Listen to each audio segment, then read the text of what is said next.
Well, hello, and welcome to Trash with a Capital T, where we give trashy books and movies the love they truly deserve. And some deserve more than others. I'm your host, Bobby. New videos are posted here every Sunday, 8:30 a.m. Eastern Time. So today we are jumping out of the middle grade realm into some old school paperbacks from hell style horror. A zebra paperback, to be specific. From 1993, we are looking at Black Ice by Pat Graverson. Now, this book and I have history. I have been trying to read this book since it first came out in 1993.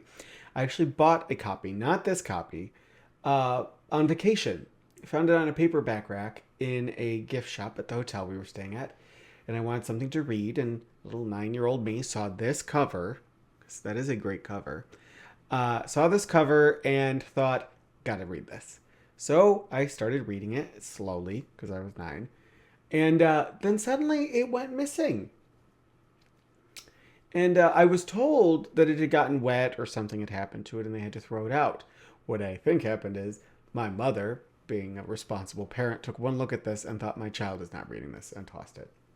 So I had to first remember the author, hunt down a copy. It has taken me 90, 2003, 2013, 2000. It has taken me 30 years, over 30 years, to read this damn book.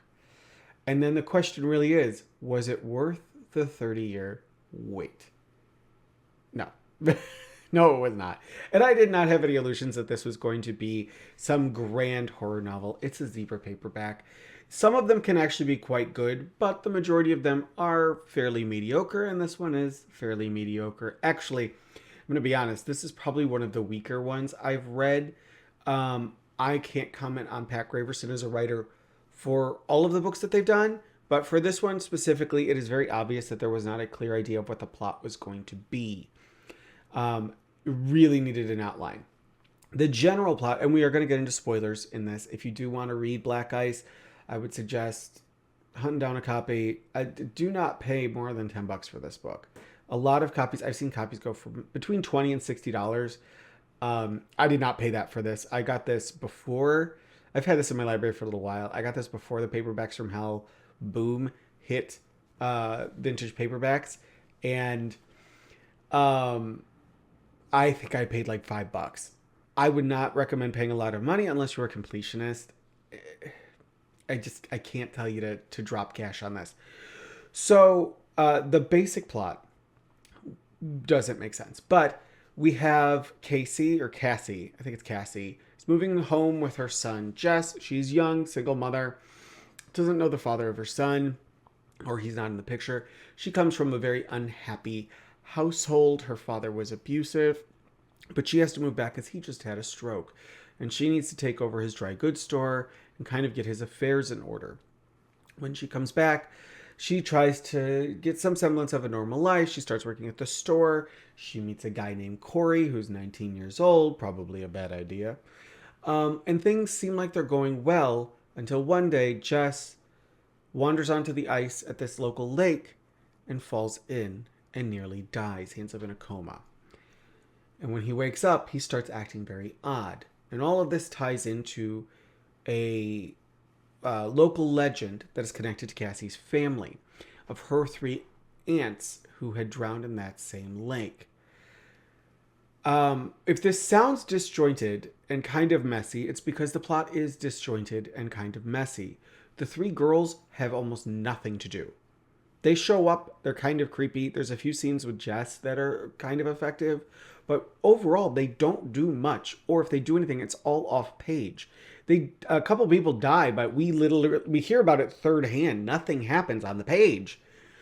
There's also this weird thing with a seance that is performed in the beginning that drives this one guy mad, and there's a demon that's brought up, but then the demon never comes back, and it's a jumbled mess. The plot overall, for the majority of the book, feels like a TV movie of the week kind of plot. You're not pushing boundaries. Everything is very safe and contained. There's a little like swearing, but this is nothing that couldn't be cleaned up and turned into something that ABC would air on a Friday night in the 80s or in the 90s, as the case is. This is from 1993. And it would probably star like Tracy Gold trying to do something that was more mature, or one of the girls from Full House, because they're trying to grow up and play an adult role. And playing a single mother, that'll get you that adult cred. That's what this feels like, except it makes no sense. The ending of this book, the last, I want to say 10 pages, just throws all of these random frickin' twists into the mix and makes the story completely fall apart. It makes no sense, because we have all of this boring domestic stuff, and then it's just like plot twist, plot twist, plot twist, plot twist. I lost complete track of what was going on, and by the end, I didn't even really care. The motivation of the three girls is never clear. What's going on with Jess is never really clear. Cassie's guilt doesn't really work all that much, and her motivations are muddy at best. Was it fun to read for the cheese factor? Yes. Yeah, it was. And because I paid $5 for this copy, I don't feel bad that it wasn't that great. Plus, like I said, I have history with this one. But if I was someone who dumped $30 on this book, as some people are charging, I would not be happy. I will say, if you are buying some of these old Zebra paperbacks, you should go in knowing the quality of the books can vary wildly. The writing for this one is not bad. The editing is okay. There's not a lot of typos. I think I only caught one. The main issue I have with the writing is it just flies through scenes. We get a lot of very surface level descriptions of what's going on, and we jump through time very quickly, but there's not a lot of moments to stop and develop characters. Scenes just move so fast, and yet the book's pacing is glacial. So you're getting a lot of surface level information, no real depth, and then it's just not going anywhere.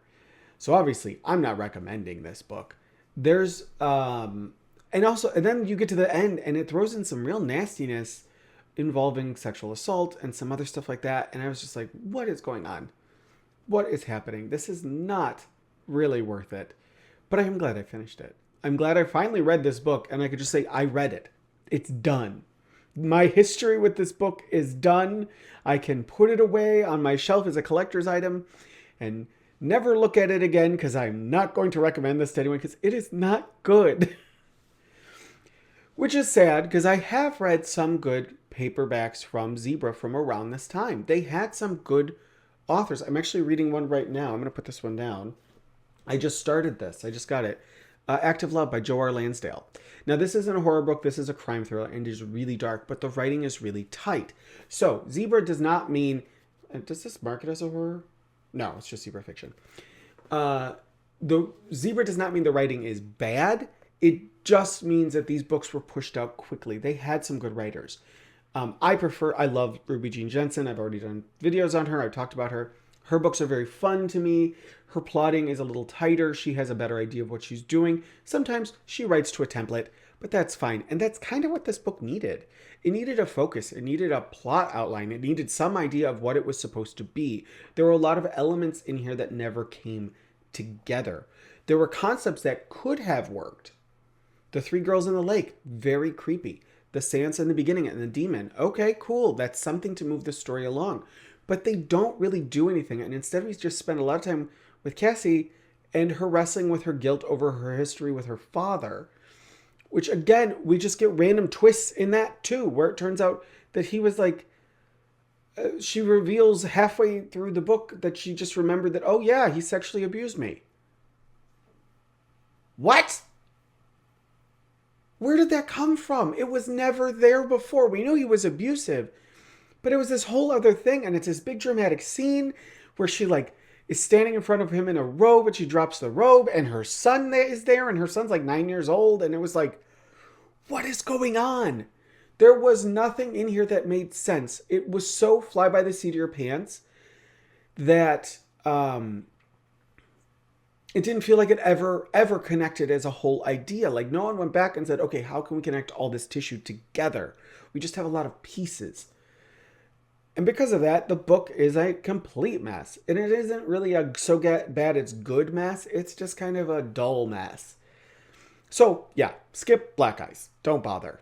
I think I gave it 2 stars because there was a few creepy moments, and I liked the chapters with Jess, but overall, not worth it. Definitely not worth the money you would have to pay to get this. And that actually, I'm going to bring up something a little, because I mentioned Paperbacks from Hell. For those who do not know, when I talk about something called Paperbacks from Hell, I'm specifically referring to a book, a nonfiction book called Paperbacks from Hell that was released by Grady Hendrix and, Will Erickson. And it basically gives a history of horror paperbacks starting in like the 60s through Gothics into the 90s and early 2000s with Del Abyss and some of those publishers there. And I think they cover Leisure as well.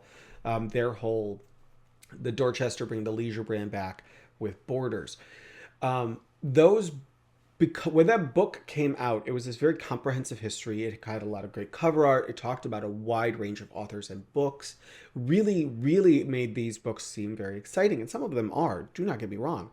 But it also ignited this collector's market that wasn't there before. Before that book came out, I could buy Zebra books like this online for $2 to $3 in good condition.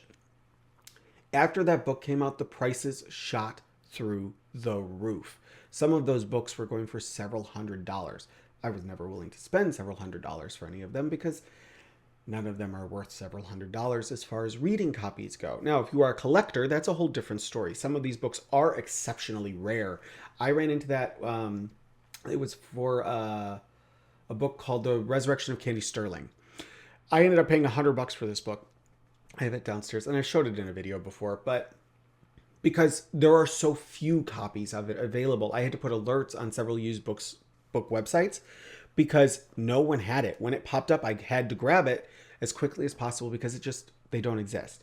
So for collectors, yes, I do get it. Now, if these books interest you, the prices are starting to level out. I'm starting to notice that they're becoming more reasonable for the majority of authors. Some authors, their books are still quite expensive.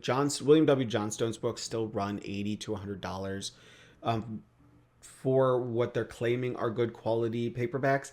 That is one of the things I would say be careful with because this is actually in good condition. Act of Love, I paid $20 for this one. It's in excellent condition, but some of the books that I got are barely readable. They feel like they're going to fall apart in my hands. And I don't really fault the booksellers for that. These books were not made to last. So if you're interested, check to see if there's reprints because a lot of those books did get reprints.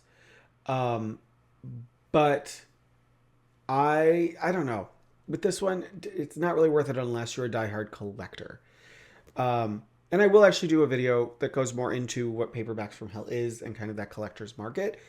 And if you're interested in that, what to do and how to go about it, because it's a tricky landscape and you can get screwed over.